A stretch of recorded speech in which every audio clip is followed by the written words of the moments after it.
अगर आप chemical equations balance नहीं कर पाते तो पक्का मार्क्स कट रहे होंगे आपके, या आगे सीबीएसई के बोर्ड में ज़रूर कटेंगे। लेकिन मैं दावा करता हूँ इस वीडियो को देखने के बाद बिल्कुल भी नहीं होने वाला है ऐसा। तो मेरे साथ इस वीडियो में बने रहिए, मैं आपको सिखाऊंगा केमिकल इक्वेशंस कैसे बैलेंस करें और इसके कुछ शॉर्टकट्स और क्या नहीं करना वो भी बताऊंगा मैं आपको। नमस्कार बच्चों, welcome to scale up classroom. तो जैसा कि मैंने बताया कि आज हम पढ़ने वाले हैं how to balance a chemical equation. Chemical equation को कैसे बैलेंस कर सकते हैं आप। पर मैं आपसे पूछना चाहता हूं कि आप ये पढ़ ही क्यों रहे हैं, क्यों करना है केमिकल इक्वेशन को बैलेंस। तो आइए समझते हैं why to balance a chemical equation. मेरा आपसे पहले ये क्वेश्चन है जो कि पेपर में भी पूछा जाता है, इसका सीधा सीधा आंसर क्या है। जो बच्चे इस वीडियो को देख रहे हैं वो पिछली वीडियो को भी देखेंगे तो उनको भी ये आंसर जरूर पता होगा, पर ये आंसर यहां पे भी समझना बहुत जरूरी है। टू सेटिस्फाई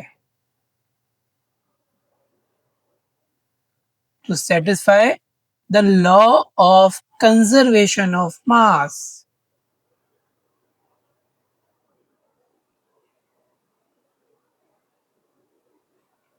मतलब क्या है इसका कि रिएक्टेंट साइड में जितने भी सब्सटेंसेस होंगे उनके number of atoms her element के, प्रोडक्ट साइड में जितने भी सब्सटेंसेस होंगे उन सब के नंबर ऑफ एटम्स क्या होने चाहिए, इक्वल होने चाहिए।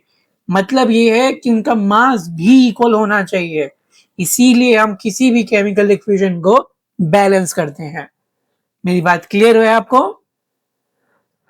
तो मैं यहाँ पर एक पहले केमिकल इक्वेशन लिखता हूं, एग्जाम्पल से समझेंगे कि हमें केमिकल इक्वेशन कैसे बैलेंस करनी है।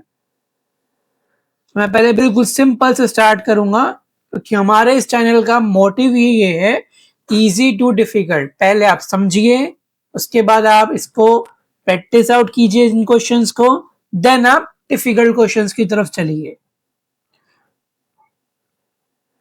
तो वाटर कैसे बनता है, हाइड्रोजन प्लस ऑक्सीजन। ये सब क्या होते हैं, गैसियस फॉर्म में होते हैं। तो लिखने का वे भी देखिए, इंपॉर्टेंट रहेगा आपके लिए बच्चा लोग। LHS RHS, कितने एलिमेंट्स हैं आपके पास, दो एलिमेंट्स हैं, हाइड्रोजन ऑक्सीजन। LHS में है दो ऑक्सीजन, RHS में है दो ऑक्सीजन। कितने हैं LHS में, दो ऑक्सीजन। कितने हैं RHS में, वन। तो मुझे इस वन को क्या करना होगा, अगर बैलेंस आउट करना है, मैं अपनी मर्जी से यहाँ पर क्या करूंगा, एक नंबर मल्टीप्लाई कर दूंगा। तो आपने यहाँ पर 1 into 2 कर दिया। जब आपने 1 into 2 कर दिया तो आप देख सकते हैं कि हाइड्रोजन और ऑक्सीजन दोनों ही क्या हैं, एक ही मोलिक्यूल में हैं। यानी अगर ऑक्सीजन डबल हो जाएंगे तो हाइड्रोजन भी डबल हो जाएगा। तो एज अ कंपल्शन आपको क्या करना पड़ेगा, यहां पर भी 2 करना पड़ेगा। तो इससे क्या होगा, आपकी RHS में जो वाटर मॉलिक्यूल्स होंगे एज अ रिजल्ट वो कितने हो जाएंगे, 2 हो जाएंगे। मेरी बात क्लियर है। अब आप ध्यान से देखेंगे तो अगर RHS में वाटर के मॉलिक्यूल 2 हो गए, एज अ रिजल्ट हमारी हाइड्रोजन जो होगी वो LHS RHS में रिएक्टेंट और प्रोडक्ट साइड में अनबैलेंस्ड हो गई। अब क्या करें, तो हमें हाइड्रोजन को भी बैलेंस करना पड़ेगा। तो इसके रिजल्ट में हम क्या करेंगे, यहां पर हाइड्रोजन को भी बैलेंस करेंगे। तो यहां भी मैं 2 को मल्टीप्लाई कर दूंगा और जो हाइड्रोजन है यहां पर क्या आ जाएगा, 2 आ जाएगा। ठीक है, मेरी बात क्लियर है, बहुत इजी कंसेप्ट है। तो एज अ रिजल्ट आप देखेंगे तो आपकी जो फाइनल बैलेंस केमिकल इक्वेशन आएगी वो क्या आएगी, 2H2 plus O2 gives 2H2O। अब आप देख सकते हैं यहाँ पर अगर आप सेम टेबल बनाएंगे तो आपको क्या मिलेगा,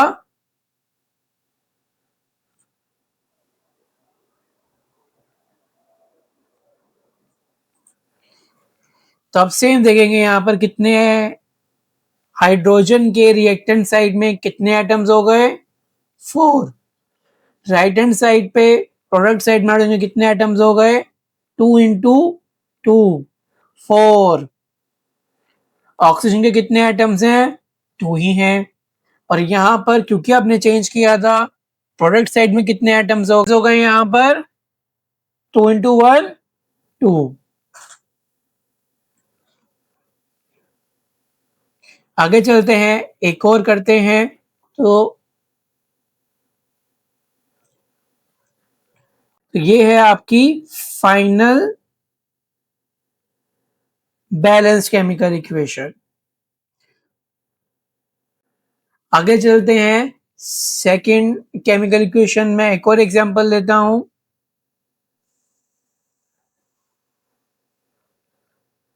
N2 plus H2 gives NH3. N2 plus H2 gives NH3। मैंने एक नई केमिकल इक्वेशन ली है यहाँ पे, देखते हैं कि ये बैलेंस्ड है या नहीं है।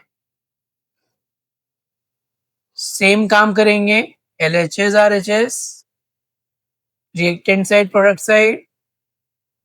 सब्सटेंसेस में आपके जितने भी रिएक्टेंट्स में एलिमेंट्स हैं वो लिख लेंगे, नंबर ऑफ एटम्स लिखेंगे रिएक्टेंट साइड में 2, एंड प्रोडक्ट साइड में कितने हैं नाइट्रोजन के, 1। हाइड्रोजन के कितने हैं यहाँ पर, 2 RHS में। RHS में कितने हैं, 3।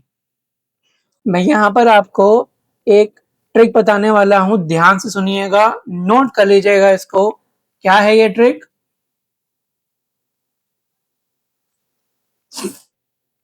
आपको हमेशा हाइड्रोजन और ऑक्सीजन के जो एटम्स हैं किसी भी केमिकल इक्वेशन में लास्ट में ही बैलेंस करने हैं।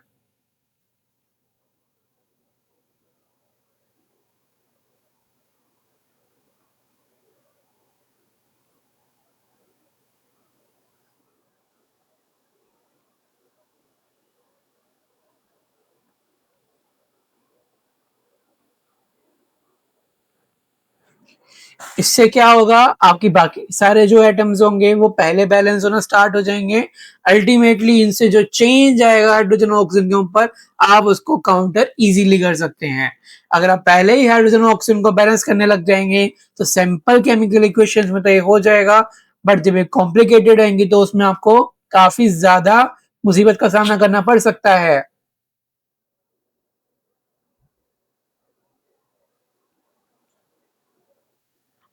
तो यहां पर हम क्या करेंगे, नाइट्रोजन के हैं 2 और यहां पर नाइट्रोजन के हैं 1, तो हम RHS में क्या करेंगे, नाइट्रोजन में 2 मल्टीप्लाई कर देंगे।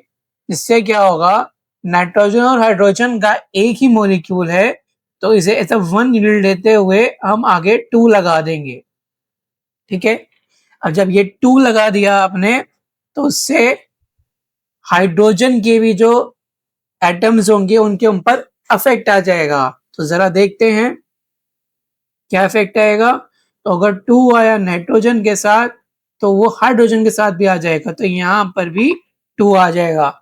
यानी कि अब नाइट्रोजन के हो गए 2 एटम्स और हाइड्रोजन के कितने हो गए हैं, 6 एटम्स।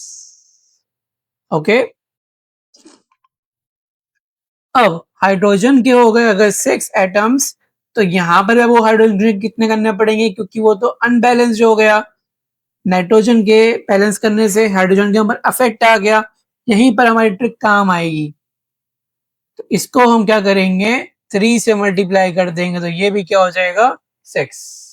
तो अब यहाँ हाइड्रोजन में क्या लेंगे, 3 से इसे मल्टीप्लाई कर देंगे तो यहाँ 3 molecules of hydrogen is required हो जाएगा, ताकि वो 1 मॉलिक्यूल ऑफ नाइट्रोजन के साथ मिलकर 2 मॉलिक्यूल्स ऑफ अमोनिया बना पाएगा। ये जो NH3 है इसको क्या बोला जाता है बच्चा? अमोनिया।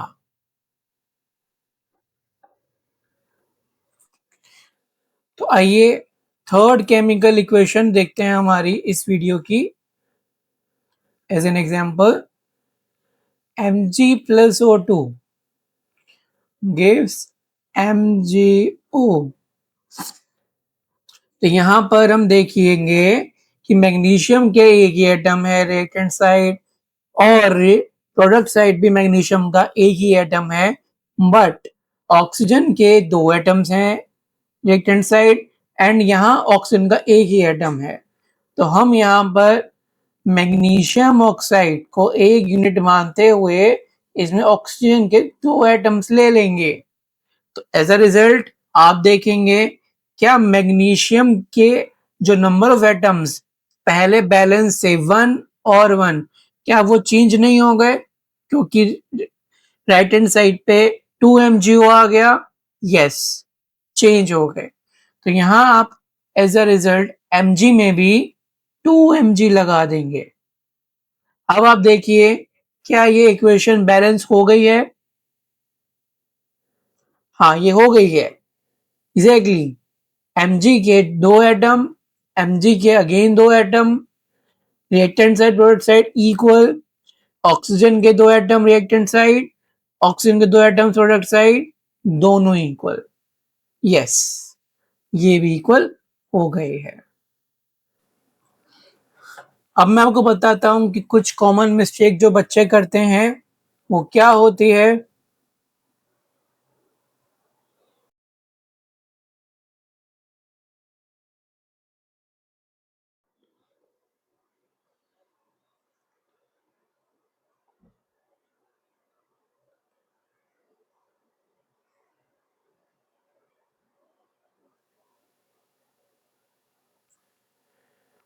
जैसे कि एग्जाम्पल लेते हैं Mg plus O2 गिव्स, बच्चे MgO ना लिखकर क्या लिख देते हैं? आप भी जरूर ये गलती हो जाती है, जो कि ये एक बहुत बेसिक मिस्टेक है जो नहीं करनी चाहिए। अगर आप देखेंगे मैग्नीशियम और ऑक्सीजन को मिलाते हैं तो क्या बनता है? Magnesium oxide.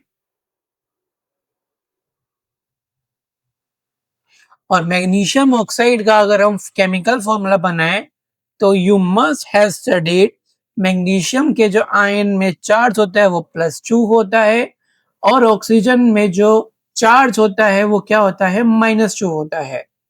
तो +2 और -2 चार्ज एक दूसरे को बैलेंस कर देते हैं, जिसकी वजह से क्या होगा? क्रिस्कोर फॉर्मूला से हमारा मैग्नीशियम ऑक्साइड का जो केमिकल फॉर्मूला बनेगा MgO बनेगा। तो बहुत बच्चे क्या करेंगे इसको Mg plus O2 gives MgO2। मैं बता दूं आपको बच्चों, ये जो मेथड है या ये लिखने का जो वे है ये बिल्कुल गलत है। कई बच्चे ऐसे करते हैं, मैं एक और एग्जांपल लेके बताता हूं।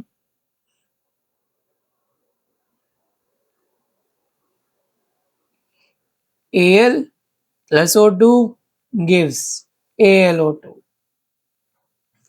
अरे, आपने मेटल को नॉन मेटेलिक गैस के साथ रिएक्ट करवाया तो AlO2 कैसे बन सकता है? क्या आपने ये नहीं पढ़ा कि एल्यूमिनियम को ऑक्सीजन के साथ जब मिलाया जाता है तो क्या बनता है? एल्यूमिनियम ऑक्साइड बनता है।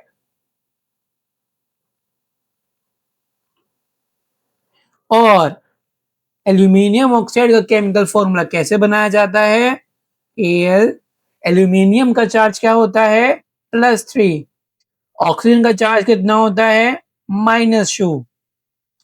तो ये क्रिस क्रॉस फॉर्मूला से क्या बन गया? Al2O3। तो हमारा जो एग्जैक्ट सही करेक्ट वे होगा वो क्या होगा?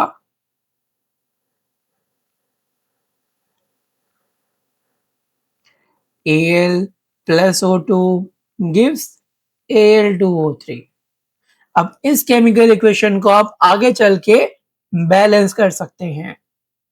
तो आइए मिलकर कुछ और क्वेश्चंस करते हैं। मैंने एनसीईआरटी से कुछ इंपॉर्टेंट को सिलेक्टेड क्वेश्चंस किए हैं जिनकी मैं प्रैक्टिस करवाता हूँ आपको, ताकि जो आपने समझा जो पढ़ा उसको आप इम्प्लीमेंट कर सके।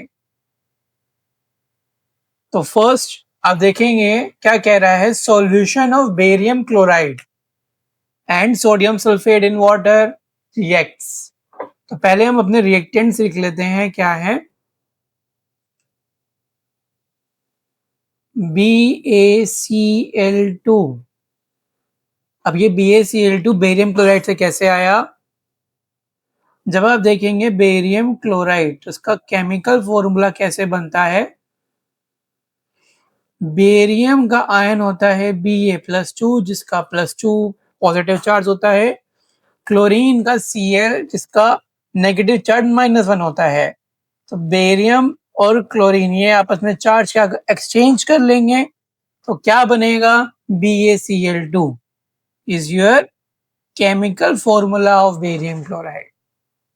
ऐसे ही same sodium sulphate, sodium sulphate में अगर आप देखेंगे तो क्या है, सोडियम है और सल्फेट के आयन में क्या होता है, SO, ये सब प्रेजेंट होते हैं। तो आइए इसका भी केमिकल फॉर्मूला देखते हैं कैसे बनता है, सोडियम सल्फेट,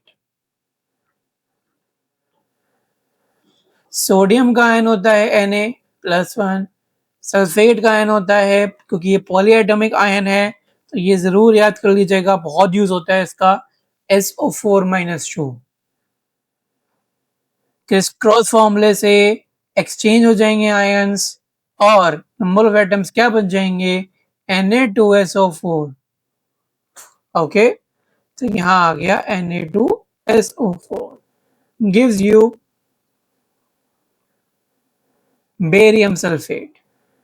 तो इसी से आप खुद से करके देखिए क्या आप कर पा रहे हैं, केमिकल फॉर्मूला बना पा रहे हैं। अगर आपको कोई भी प्रॉब्लम हो तो कमेंट कीजिएगा, मैं इस पे भी वीडियो अलग से डेडिकेटेड बना दूंगा ताकि आपको समझने में बहुत आसानी हो। बेरियम सल्फेट प्लस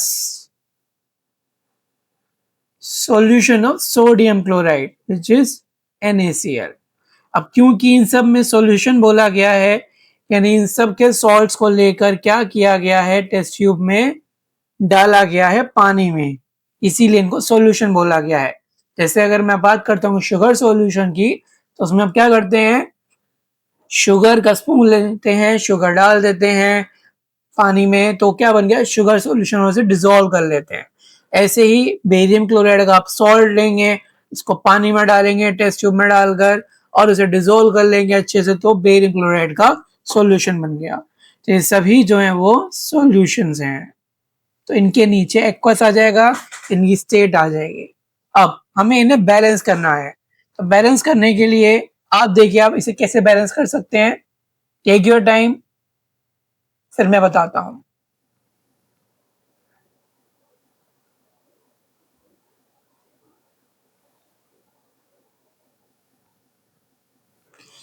इसमें एक ट्रिक जो आप अप्लाई कर सकते हैं, नोट कर लीजिए, क्योंकि इसमें पॉली एटॉमिक आयन है और वो पॉली एटॉमिक आयन जो है दोनों तरफ है, यानी कि वो कंजर्व्ड है, उसने टूटकर कुछ नया नहीं दिया है।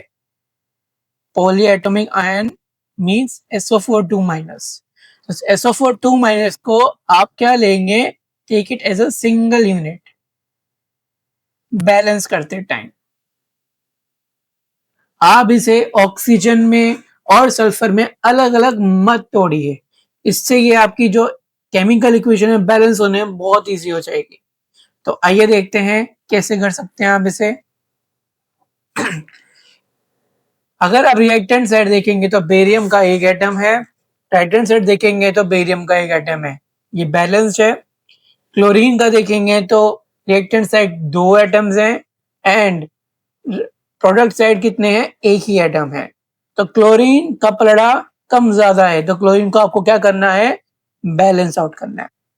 तो आप यहां पर क्या करेंगे, NaCl में 2 आगे लगा देंगे, यानी कोफिशिएंट सोडियम क्लोराइड का चेंज कर देंगे 2 से।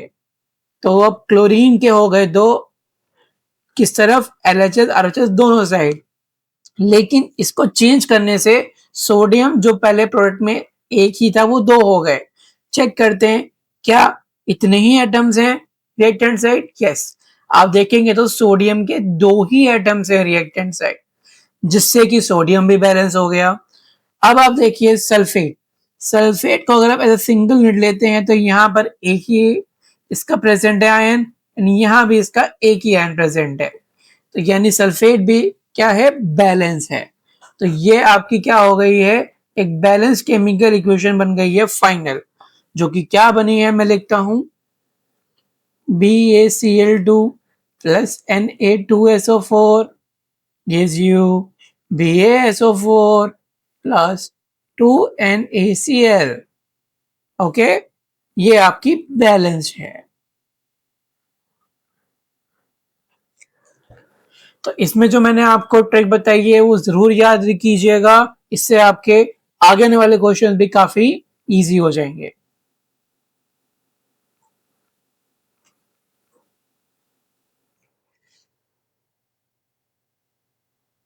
तो सेकंड क्वेश्चन की तरफ चलते हैं।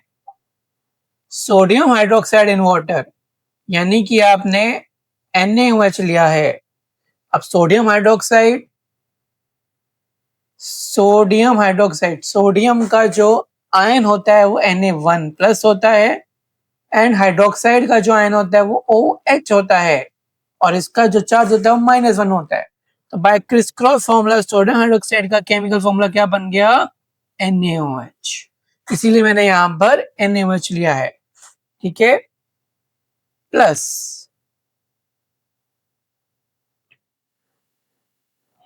hydrochloric acid solution which is HCl to produce sodium chloride NaCl plus water। Okay, NaOH ये क्या है, एक एक्वा सॉल्यूशन है। HCl ये भी वाटर में डाला गया है, एक्वा सॉल्यूशन है, और उससे जो बना है वो भी सोडियम क्लोराइड एक सॉल्यूशन ही बना है, एक्वस। और वाटर तो होता ही एक्वस, यानी उसका सीधा सिंपल लिक्विड लिखा जाता है। तो यहां पर आप देखेंगे सोडियम से स्टार्ट कीजिए, sodium and sodium reactant side product side same number of atoms present हैं। यस, क्लोरीन को देखिए, chlorine reactant side product side same number of atoms present हैं। यस, हाइड्रोजन को देखेंगे, अब यहां पर हाइड्रोजन और OH, OH कंजर्व्ड नहीं है। OH again is a polyatomic ion, जिसे मैंने कहा था अभी लास्ट क्वेश्चन में, कंजर्व्ड हो तो ही उसे सिंगल यूनिट लेना है। बट यहाँ पे OH यहाँ तो है, बट OH यहाँ एज ए सिंगल यूनिट नहीं है, तो इसे आप अलग अलग कर लेंगे। तो O कितने हैं यहाँ पर, 1। O ऑक्सीजन एटम्स कितने हैं यहाँ पर प्रोडक्ट साइड में, 1। बिल्कुल ठीक है।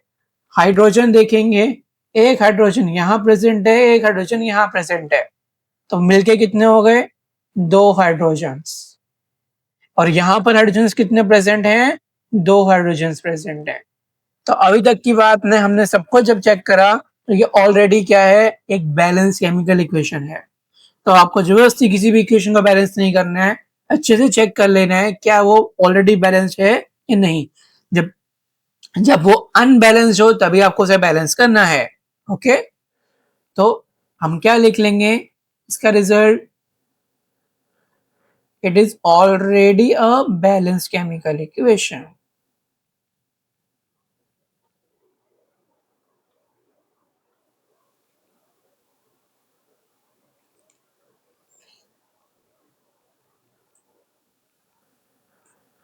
आई होप ये सब बच्चों को समझ आ गया होगा।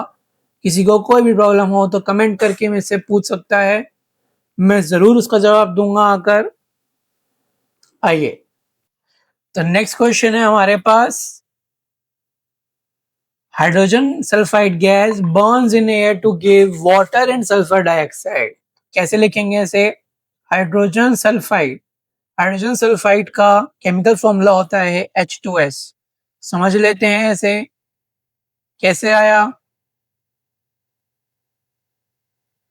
हाइड्रोजन का आयन होता है H+1, सल्फाइड का आयन जैसे सल्फर का है ये ऑक्सीजन का होता है ऑक्साइड।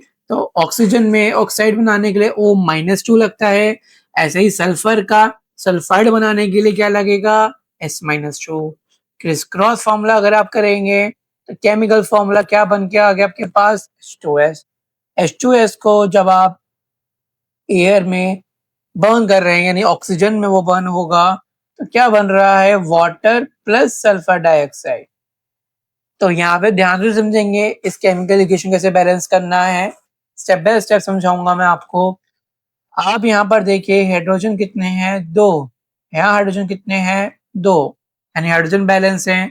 सल्फर कितना है 1, सल्फर कितना है 1, ये भी बैलेंस है। यानी कि जो सारी की सारी कारीगरी है वो कहाँ हो रही है ऑक्सीजन में हो रही है। तो यहाँ देखेंगे ऑक्सीजन में कितने हैं 2, बट यहाँ ऑक्सीजन इधर भी प्रेजेंट है 1 ऑक्सीजन और ऑक्सीजन यहाँ भी प्रेजेंट है 2 ऑक्सीजन जो कि मिलकर दे रहे हैं 3 ऑक्सीजन।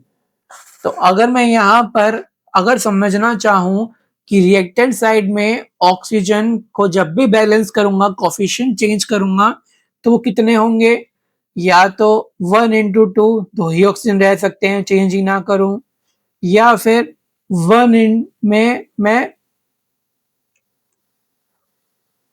आई मीन 2/1 करूं तो क्या रहेगा 2 रहेगा। 2 ऑक्सीजन के अगर मैं कोफिशिएंट चेंज करता हूँ 2/2 करता हूँ तो क्या आ जाएगा 4 आ जाएगा। अगर मैं ऑक्सीजन के मॉलिक्यूल में 3 कोफिशिएंट लगा देता हूँ तो क्या आ जाएगा 6 आ जाएगा।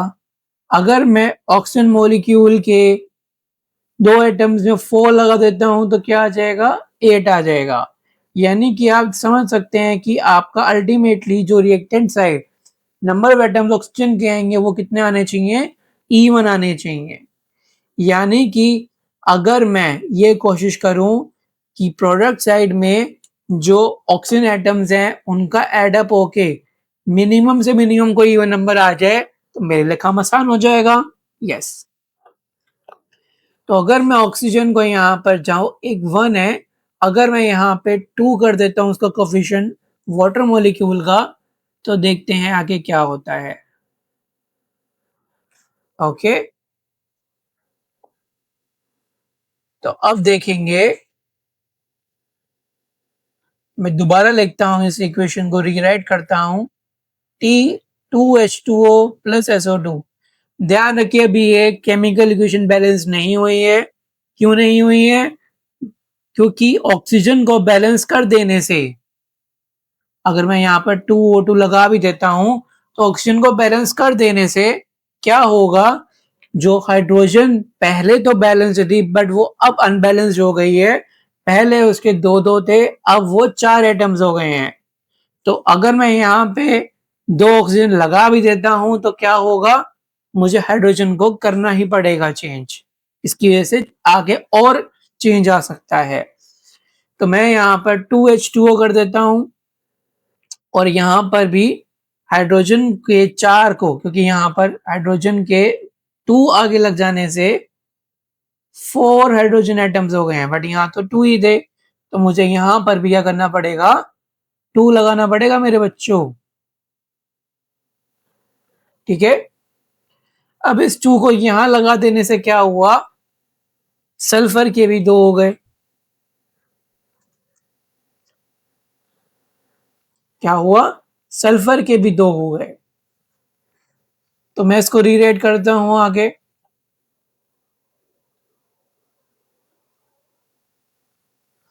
अभी मैंने यहाँ ये खाली छोड़ा हुआ है O2 को बैलेंस करने के लिए 2H2O प्लस। अब क्योंकि यहाँ सल्फर के 2 हो गए और यहाँ सल्फर का 1 ही था तो मुझे यहाँ भी क्या करना पड़ेगा, एस के आगे भी ये 2 लगा देते हैं तो वो अगेन चेंज हो गया। बट अब सारे जो हैं वो बैलेंस हो चुके हैं। तो अब हम अपना फाइनली O को काउंट कर लेते हैं। 2 ऑक्सीजन यहां से, 4 ऑक्सीजन यहां से, ये क्या बन गए 6 ऑक्सीजन। और यहां पर ऑक्सीजन कितने हैं आपके पास 2। इस 2 में मैं क्या मल्टीप्लाई करूं तो कोफिशिएंट 3। ये मेरा क्या होगा फाइनल आंसर होगा।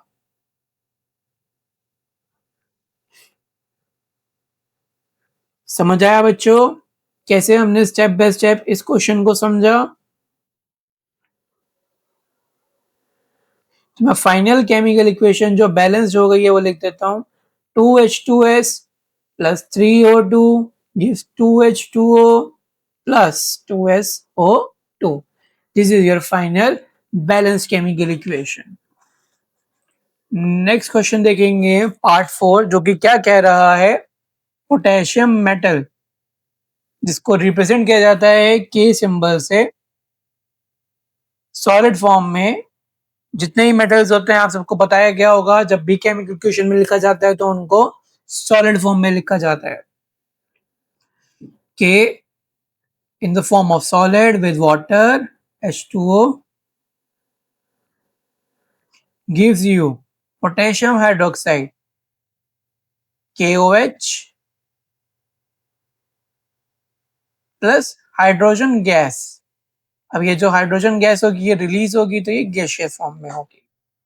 ओके तो आप अगर इसे बैलेंस करेंगे देखेंगे क्या ये ऑलरेडी है या नहीं। तो के यहाँ पर एक एटम है के का यहाँ पर भी एक एटम है। हाइड्रोजन के यहाँ 2 एटम्स हैं। हाइड्रोजन के यहाँ कितने एटम्स हैं एक ये रहा और 2 ये रहे। तो हाइड्रोजन के यहाँ कितने एटम्स हैं 3 एटम्स हैं। ऑक्सीजन के यहाँ कितने एटम्स हैं एक ऑक्सीजन का एटम है। यहाँ ऑक्सीजन के कितने एटम्स हैं एक ऑक्सीजन का एटम है। यानी कि यहाँ पर हमें किसे बैलेंस करना है पहले हाइड्रोजन को। तो आइए बैलेंस करते हैं।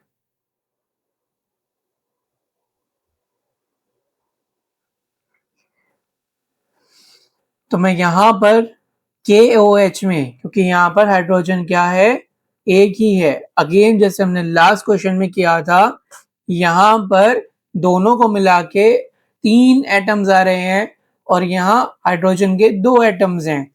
तो वहां ऑक्सीजन के लिए था या हाइड्रोजन के लिए है। तो हम यहाँ पर हाइड्रोजन का अगर देखेंगे तो जो भी चेंज होगा कोफिशिएंट वो हाइड्रोजन को फाइनली रिएक्टेंट साइड में 2 4 6 8 इतने इवन नंबर ऑफ एटम्स में ही लाएगा। तो मैं प्रोडक्ट साइड में कुछ ऐसा नंबर मल्टीप्लाई कर दूं जो मिनिमम हो जिससे कि हाइड्रोजन के कम से कम इवन नंबर ऑफ एटम्स आ जाएं। तो वो क्या होगा क्या करने से होगा KOH में 2 मल्टीप्लाई कर देने से। तो मैं इसको रीराइट करता हूं K plus H2O gives 2KOH plus H2। तो आप देखेंगे अब यहाँ पर 4 हाइड्रोजन हो गए और यहाँ पर हाइड्रोजन 2 ही हैं। तो इसको बैलेंस करने के लिए हम यहाँ पर क्या करेंगे H2O में 2 मल्टीप्लाई कर देंगे एज अ कोफिशिएंट। इससे क्या हो गया 2 मल्टीप्लाई होने से 4 हाइड्रोजन हो गए। हाइड्रोजन बैलेंस आउट हो गए। ऑक्सीजन कितने हो गए 2 ऑक्सीजन हो गए और यहां पर ऑक्सीजन कितने हो गए 2 ऑक्सीजन हो गए। यहां देखेंगे तो कितने पोटेशियम के एटम्स हैं एक ही पोटेशियम का है और यहाँ पे 2 हैं पोटेशियम के एटम्स 2 के है ना KOH के आगे क्या लगा है 2 लगा है। तो 2 भी हुए एटम्स पोटेशियम के। तो पोटेशियम को बैलेंस करने के लिए हम क्या कर देंगे 2 लगा देंगे। इससे पोटेशियम भी बैलेंस हो गया। तो आपकी फाइनल बैलेंस केमिकल इक्वेशन क्या है बेटे 2K plus 2H2O gives you 2KOH plus H2. This is your final balanced chemical equation.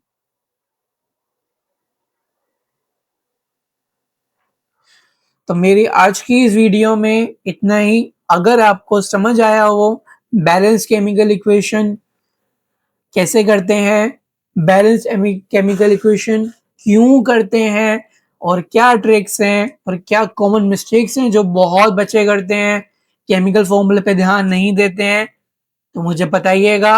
अगर अच्छा लगा हो तो लाइक, सब्सक्राइब और शेयर ज़रूर कीजिएगा अपने फ्रेंड्स के साथ भी, उन्हें भी समझ आए कि क्या गलती नहीं करनी है और किन बेसिक स्टेप्स को फॉलो करते हुए केमिकल इक्वेशन को बैलेंस करना है। साथ ही साथ मैं आपको बता दूं नेक्स्ट वीडियो आने वाली है जिसमें हम ये पढ़ेंगे कि केमिकल रिएक्शंस के क्या टाइप्स हैं, उनको कैसे टैकल किया जाए, कैसे उनकी कलर्स को याद किया जाए और मार्क्स कैसे स्कोर किए जाएं, कैसे पूछा जाता है सीबीएसई एग्जाम में।